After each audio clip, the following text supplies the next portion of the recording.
नमस्कार विद्यार्थियों। आज का हमारा जो टॉपिक है वो गेट अर्थात WTO पर है, वर्ल्ड ट्रेड ऑर्गेनाइजेशन पर। इस पर हम चर्चा करेंगे। गेट क्या है, सबसे पहले हम उस पर चर्चा करेंगे। वो WTO में कैसे कन्वर्ट हुआ,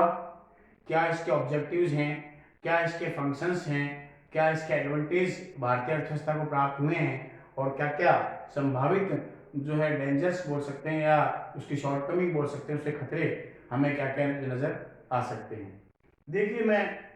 विश्व व्यापार संगठन वर्ल्ड ट्रेड ऑर्गेनाइजेशन WTO को स्पष्ट करने से पूर्व हम सबसे पहले गेट के बारे में चर्चा करेंगे।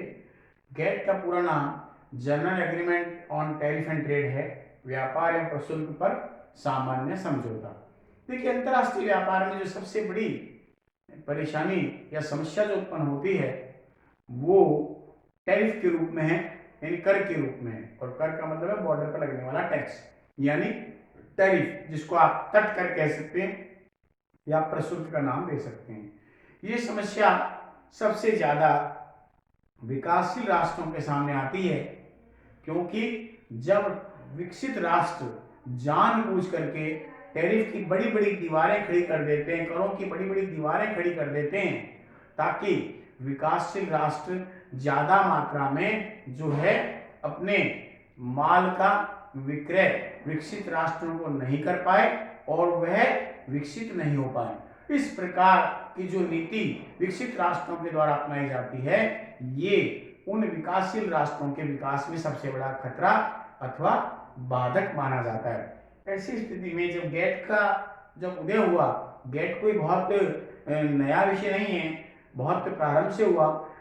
गेट का जो ऑब्जेक्ट रखा गया, general agreement on tariff and trade, का पूरा नाम यह है व्यापार एवं प्रशुल्क पर सामान्य समझौता। मतलब एक प्रकार की एक मल्टीलेटरल ट्रेड एग्रीमेंट है, यानी बहुपक्षीय व्यापार संधि है, जिसके अंदर सभी सदस्य राष्ट्रों को ये कहा गया कि आप इस पर हस्ताक्षर कीजिए। और इसमें था क्या, इसमें मुख्य बातें ये थी कि जो भी अंतरराष्ट्रीय व्यापार में उत्पन्न होने वाली विभिन्न प्रकार की जो बाधाएं हैं, चाहे वो प्रशुल्क संबंधी बाधाएं हो, चाहे वो आयात कोटा संबंधी बाधाएं हो, चाहे वो ट्रेडमार्क से संबंधित कोई बाधाएं हो, चाहे वो पेटेंट से संबंधित कोई बाधाएं हो, चाहे वो निवेश से संबंधित कोई बाधाएं हो, चाहे वह बहुराष्ट्रीय कंपनियों से संबंधित कोई बाधाएं हैं, उन सबको दूर किया जाए और विकासशील राष्ट्रों को अंतरराष्ट्रीय व्यापार में एक ऐसा मंच प्रदान कर दिया जाए ताकि वे ज्यादा से ज्यादा मात्रा में अपने प्राकृतिक और मानवीय संसाधनों का उपयोग करते हुए वे अंतरराष्ट्रीय स्तर पर विकसित राष्ट्रों को ज्यादा से ज्यादा मात्रा में माल बेच सके, यानी वे अपने निर्यात को बढ़ा सके ताकि उनके आर्थिक विकास का मार्ग प्रशस्त हो। देखिए, जब गेट की जब हम बात करते हैं तो जब गेट लागू किया गया तो भारत ने हमेशा इसका विरोधी रहा, और मुख्य रूप से विरोधी रहने का सबसे बड़ा जो कारण था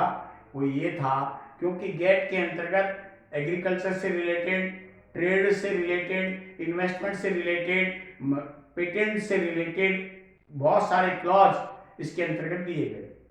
और मुख्य बात यह आई कि उस समय जब भारतीय अर्थव्यवस्था में किसानों के द्वारा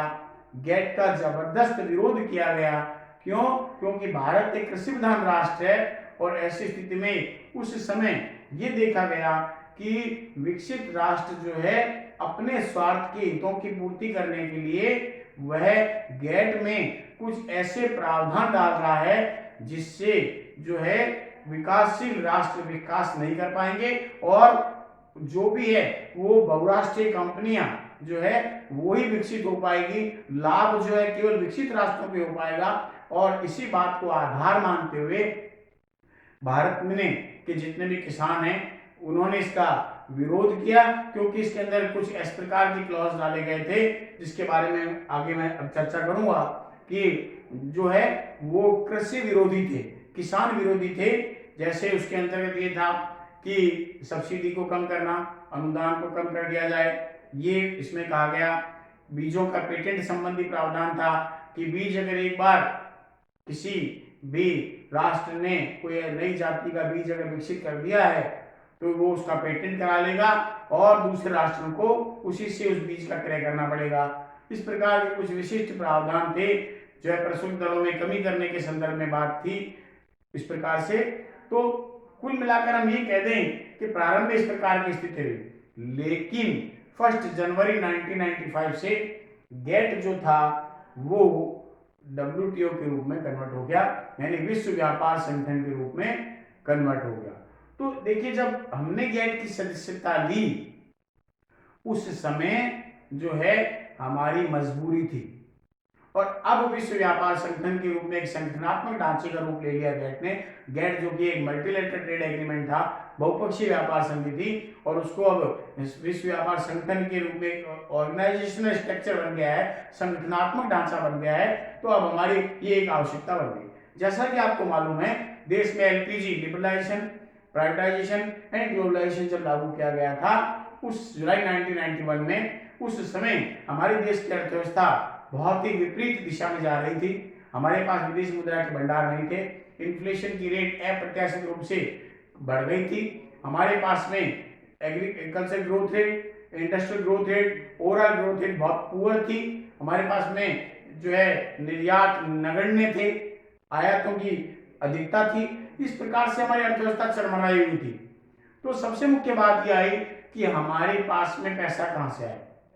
और हमारे पास टेक्नोलॉजी कहां से आए, क्योंकि विकासशील देशों की विशेषता रही है वहां पर ना तो टेक्नोलॉजी होती है, ना ही उनके पास में पूंजी अथवा संसाधन होते हैं। लेकिन उन राष्ट्रों की यह भी विशेषता होती है, उन राष्ट्रों के पास में प्राकृतिक संसाधन प्रचुर मात्रा में होते हैं और मानवीय संसाधनों की अधिकता होती है, क्योंकि इन देशों में जो है पॉपुलेशन ग्रोथ रेट यानी जनसंख्या की वृद्धि की जो दर है वो अन्य राष्ट्रों की तुलना में तेजी होती है। तो मुख्य बात यह आती है किस प्रकार से मैनेज किया जाए। तो देश में उदारवाद लागू किया गया। उस समय डॉक्टर PV नरसिम्हा राव की सरकार थी, डॉक्टर मनमोहन सिंह वित्त मंत्री थे, और इसलिए उदारवाद के प्रमोटर जो हैं वो कौन माने जाते हैं? डॉक्टर मनमोहन सिंह माने जाते हैं, जिन्होंने देश में जो है उदारीकरण नीति को लागू किया गया। और इसके अंदर मुख्य बात यह आई कि जब भारतीय अर्थव्यवस्था में भारी मात्रा में ऋण भार बढ़ गया था, जो है विदेशी मुद्रा के भंडार नगण्य थे, कुछ नहीं था, ऐसी स्थिति में हमें इंटरनेशनल मॉनेटरी फंड IMF से ऋण लेने की आवश्यकता महसूस हुई। लेकिन कोई भी ऐसा राष्ट्र या वित्तीय संस्थाएं नहीं थी जो भारत को ऋण देने के लिए राजी हो। जब हमने निवेदन किया, पत्र लिख करके वित्त मंत्री डॉक्टर मनमोहन सिंह ने कि हमें अंतर्राष्ट्रीय मुद्रा कोष से ऋण चाहिए, तो उन्होंने ये कह दिया कि हम ऐसी स्थिति पर ऋण नहीं दे सकते। अगर आप कमिट करें कि हम अपनी ग्रोथ रेट को एक सर्टेन लेवल पर मेंटेन रखेंगे, तब हम आपको ऋण दे सकते हैं। तो भारत सरकार के सामने सबसे बड़ी समस्या यही थी कि हम इसको कैसे मेंटेन करें, और मेंटेन करने के लिए हमें चाहिए पूंजी या संसाधन और उच्च तकनीक या टेक्नोलॉजी, और वो थी विकसित राष्ट्रों के पास में। तो हमने क्या किया, उदारवाद के अंतर्गत जो है लिबरलाइजेशन के अंतर्गत हमने क्या किया कि जितने भी जो है इंडस्ट्रियल डेवलपमेंट से रिलेटेड लाइसेंसिंग सिस्टम में जो है इंडस्ट्रियल पॉलिसी में इस प्रकार से चेंज किया ताकि, और विदेशी विनियोग नीति में इस प्रकार से परिवर्तन किया ताकि विदेशी कंपनियां भारत में आकर के निवेश कर सके। उनके जो टैरिफ की दर थी, प्रशुल्क की दरें थी, प्रशुल्क में कम किया गया, प्रोसीजर्स में सिंप्लीफिकेशन किया गया, लाइसेंसिंग सिस्टम को सिंप्लीफाई किया गया, इस प्रकार से ताकि बहुराष्ट्रीय कंपनियां भारत में आए और निवेश करें। और इससे निवेश करने से क्या होगा, न केवल टेक्नोलॉजी आएगी बल्कि उसके साथ में पूंजी भी लेकर आएंगे। तो इसलिए बहुराष्ट्रीय कंपनियां क्या है, बहुराष्ट्रीय कंपनियां वे होती है जिनका मल्टीनेशनल मैनेजमेंट होता है, मल्टीनेशनल कैपिटल होती है, मल्टीनेशनल की लेबर होती है और उनके वाइड मार्केट अवेलेबल होते हैं। तो उस समय हमारी मजबूरी थी कि हमने जो है इस प्रकार से गेट पर हमने हस्ताक्षर किए, लेकिन किसानों को भारत सरकार के द्वारा यह आश्वासन दिया गया कि जो क्लॉज इसके अंदर डाले गए हैं, भारत और वहाँ के किसान जो हैं वो उस दायरे में नहीं आते हैं। हम इस सर्टेन लिमिट में रहकर ही हमने किसानों के लिए उनके लाभ के लिए जो प्रोविजन किए हैं वो बिल्कुल उससे बिल्कुल नहीं है, और भारत ने भी अपना विरोध भी दर्ज कराया। उस अनुसार उसमें कुछ आमूलचूल परिवर्तन भी गेट के अंतर्गत किए गए। तो इस प्रकार से जब उदारवाद लागू हुआ, बहुराष्ट्रीय कंपनियां जब भारत में धीरे धीरे आने लगी और धीरे धीरे निवेश बढ़ने लगा, तो अर्थव्यवस्था को एक नया स्वरूप जो है और नई गति जो प्राप्त होने लगी। तो जब गेट के बाद में इसको WTO के रूप में कन्वर्ट हुआ, ये महसूस किया गया कि जब इसके अंदर बहुत सारे राष्ट्र आ गए हैं तो अब इसको एक संगठनात्मक डाटा दिया जाना चाहिए और जिसका नाम दिया गया विश्व व्यापार संगठन, वर्ल्ड ट्रेड ऑर्गेनाइजेशन, जिसने अपना 1 जनवरी 1995 से अपना कार्य प्रारंभ किया। WTO का जो मेन ऑब्जेक्ट है वो क्या है? अंतर्राष्ट्रीय व्यापार को बढ़ावा देना, अंतर्राष्ट्रीय स्तर पर जितने भी प्राकृतिक संसाधन है उसका सदुपयोग करना, विकासशील राष्ट्रों का विकास करना, विकासशील राष्ट्रों के लिए जो है गति प्रदान करना, उनके आर्थिक विकास की जो दर है, आर्थिक विकास की जो दर है उसको बढ़ाना इस प्रकार से, और अंतर्राष्ट्रीय स्तर पर अंतर्राष्ट्रीय व्यापार के लिए एक ऐसा मंच जो है वो स्थापित करना जहां पर जो है बिना किसी रोक टोक के कोई भी राष्ट्र अपने माल का बना करके जो है निर्यात कर सके, यानी निर्यातों में वृद्धि करना। इस प्रकार के कुछ विशिष्ट उद्देश्य, और यहाँ तक ये कह सकते हैं कि अंतर्राष्ट्रीय व्यापार में जो भी बैरिकेड्स हैं, प्रशुल्क दर वगैरह के संबंधित और आयात कोटा से संबंधित जो भी बैरिकेड्स हैं उन बैरिकेड्स को कम करना, अंतर्राष्ट्रीय व्यापार की जो प्रोसीजर्स है, जो कॉम्प्लिकेशंस है, प्रोसीजर रिलेटेड कॉम्प्लिकेशन, उसको धीरे धीरे रिमूव करना और विकासशील देशों को जो है अंतर्राष्ट्रीय व्यापार के और अधिक अवसर प्रदान करना, ये विश्व व्यापार संगठन के उद्देश्य जो है वो रखे गए थे। और 1 जनवरी 1995 से जो है विश्व व्यापार संगठन ने अपना कार्य प्रारंभ कर दिया। अगला जो हमारा कंटेंट कल होगा उसके अंतर्गत हम जो है विश्व व्यापार संगठन के मेन प्रोविजंस क्या हैं, किन किन प्रोविजंस को लिया गया, WTO का जो चार्टर बनाया गया है उसके अंदर क्या क्या प्रोविजंस लिए गए हैं, उस प्रोविजंस में किन किन बातों का समावेश किया गया है, इसके अंतर्गत हम अगले व्याख्यान में चर्चा करेंगे। धन्यवाद।